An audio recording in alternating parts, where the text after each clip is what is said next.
22 जानेवारी 2024 रोजी श्रीराम मंदिर सर्वांसाठी खुले झाले आणि त्यानंतर जगभरातील लाखो भाविकांनी रामलल्लाचे दर्शन घेतले।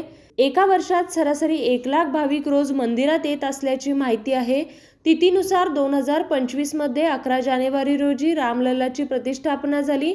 श्रीराम जन्मभूमी तीर्थक्षेत्राच्या वतीने सांगितले गेले आहे की मंदिर आणि परिसराचे संपूर्ण काम 2025 मध्ये पूर्ण होईल।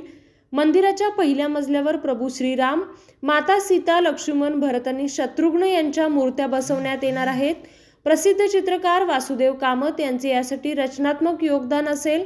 2024च्या पहिल्या 8 महिन्यात 2.5 कोटी भाविकांनी रामलल्लाचे दर्शन घेतले आणि 2025च्या पहिल्या दिवशी 10 लाख भाविक अयोध्येत दाखल झाले होते।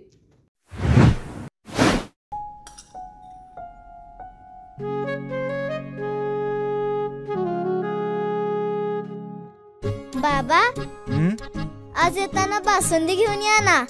अगं, कालच आपण आईचा वाढदिवस होता म्हणून आणली होती ना। ऐकलं, गोकुळची बासुंदी पुन्हा खावीशी वाटतेय। खरं सांगू, मलाही खावीशी वाटतेय।